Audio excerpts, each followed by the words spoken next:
السلام عليكم ورحمة الله وبركاته أعزائي المشاهدين على قناة على اليوتيوب زراعة التين والشوكو في مصر. كل سنة وأنتم طيبين. النهاردة هنتكلم عن شوية حاجات تفتح النفس كده وتساعدك على النجاح، إن أنت إزاي تستثمر صح أو تنجح صح أو تمشي أمورك صح. دايما كان كل كلامي عن التين الشوكي، بحكي عن التين الشوكي وبحكي على نجاحاته وبحكي على كل المميزات اللي فيه، وبحكي برضو إذا كان فيه سلبيات ايه وايجابيات ايه. فكل ده انا بحكيه والناس كلها بتشوفه على الطبيعه يعني. فالحمد لله دايما التين الشوكي ثابت وجوده فضل ونعمه من عند ربنا يعني. من ضمن المميزات فيه عدم خسارته. اظن كلنا بندور على الميزه دي، محدش فينا بيفكر يخسر. الناس تيجي عند الخساره وتقول لك لا يابا ما اخسرش. فالحمد لله الشجره دي الوحيده اللي قدامك اللي نفذناها من 30 سنه ما خسرتش يوم. بلاش كلمه يوم، انت تقول انت كل يوم بتجمع، ما خسرتش سنه. خلال ال 30 سنة ما خسرتش. تخيل يوم ما الدنيا تضرب وتقع والدنيا تبوظ بتجيب مصاريفها وتجيب إيجار أرضها إذا كنت أنت مأجر، وتديك عليهم مكسب 15,000 جنيه كده أو 10,000 جنيه. تخيل يوم ما الدنيا تنضرب خالص ونقول ده احنا خسرنا، لكن احنا بشر طماعين بنحب الزيادة، فضارين دايما نجيب الإيجار، نجيب المصاريف، ونكسب الطقطقين وتلاتة كمان. دارين على كده، بنحبه كده احنا، ده يعني ده طبع فينا يعني، وتربينا على كده يعني. مش هنتغير على فكرة، عايزين نكسب كتير دايما.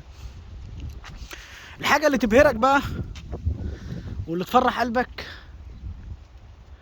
مش ان انا ازرع لك او ان انا انفذ لك شغل واخد منك فلوس.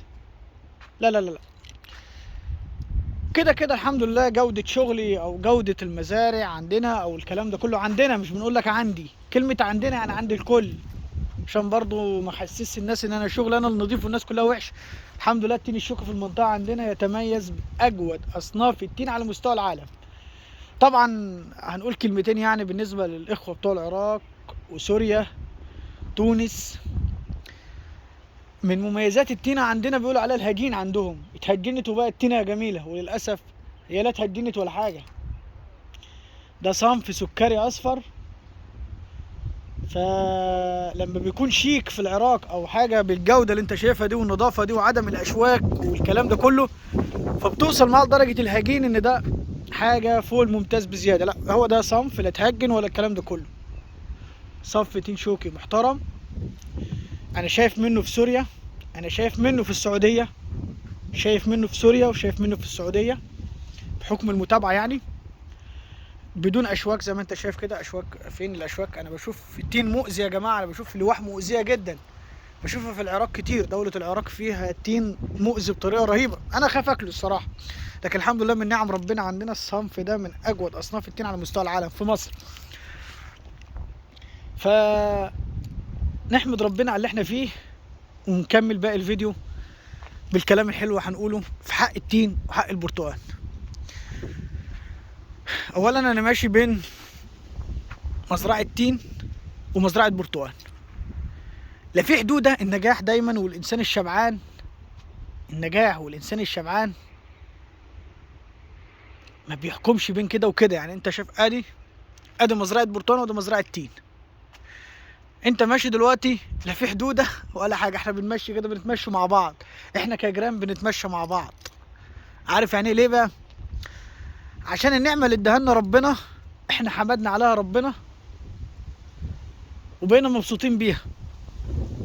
فطالما جاري بقى مرض وبيكسب وانا مرض وبكسب، بنفضل طول عمرنا كويسين. فاتمنى الخير لجارك، اتمنى الخير لجارك وهو يتمنى لك الخير. صدقني هتفضلوا طول عمركم حبايب، وده جار وده جار. تمام. فدي من نعم ربنا علينا، ان انت تختار اذا كان شريك، اذا كان جار، اذا كان ده او ده، لازم يكون اختيارك صح وفي محله. هي نفس الطريقة في الزراعة، لازم تختار الحاجة اللي تناسبك، الحاجة اللي تمشي معاك، الحاجة اللي تراضيك وتكسبك. فانت يعني المنظر يبهرك لما تبقى ماشي بين صنفين بيكسبوا وربنا مرضيك منهم. تخيل انا بشوف ناس زرعه جميع الاصناف وتتخيل ممكن ما بتكسبش منها. ايه رايك في الكلام ده؟ يعني تخيل واحد تلاقي معاه 500 فدان 400 فدان، زرع لمره ده ومره ده ومره ده ومره ده، وفي للاسف يجي في الاخر اللي حصده مش مكفي عملته ولا مصاريفه غير ارضه. بمعنى كلمه يعني غير ارضه، يعني ارضك انت لو مأجرها لحد ما انت كده هتكسب. تخيل انت زارع فيها وما جبتش مصاريفها. فانت لما يبقى انت كل استثمارك في صنفين بالوضع ده والنجاح ده، مش شرط، انا مش بقولك مش شرط تين شوك وبرتقال صيفي على فكره برضو، بس احنا بقى عدلنا ومكسبنا من الاتنين دول بعد كرم ربنا طبعا، من الاتنين دول وتوفيقه طبعا لينا. احنا برضو جربنا كتير على فكره، جربنا كتير برضو، يعني زرعنا شكلنا. هقول لك على حاجه، في سنه زرعنا فول، في سنه زرعنا بطاطس، لا في سنه واحده زرعنا فول وبطاطس وخرشوف، خد بالك بنقل لك حاجات اهي، وفول سوداني وحاجات كتير زرعناها. تخيل والله ما كسبت، تخيل ما كسبتش. ف الصبر. وانت دلوقتي تحمد ربنا، انت دلوقتي لا لقيت اللي ينورك، لقيت اللي يقول لك ازرع ايه، لقيت اللي يقول لك نفذ ايه. كان الاول لا حد بيقول لنا ولا حد بيعملنا. اقول لك على حاجه، وزاره الزراعه كانت بتجرب فينا. اجيب لك خلاصتها بقى، كانوا بيلفوا علينا مهندسين زراعيين ويجربوا فينا. تم تيجي نعمل الخرشوف، تم تيجي نعمل كذا، احنا كنا حقل تجارب للناس. فمش احنا بس، مش انا بس، يعني الناس كلها يعني على فكره. ابتدينا لما نختار حاجات اللي بدأت حد يوجهنا ليها، يعني احنا توجهنا للصيفي وتوجهنا للتين.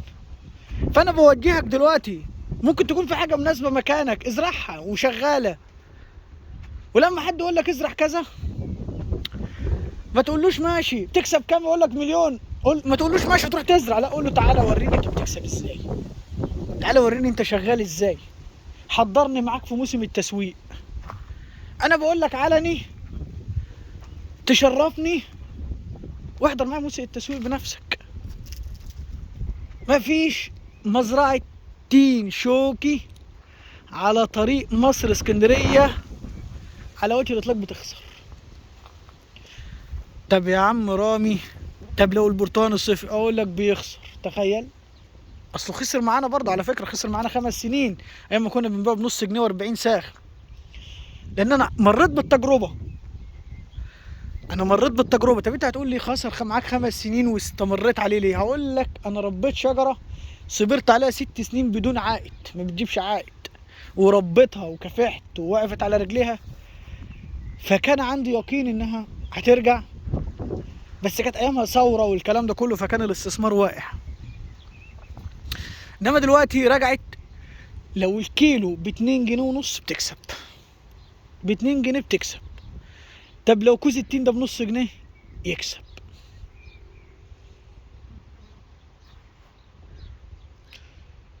فاحنا بنحمد ربنا على اللي احنا فيه.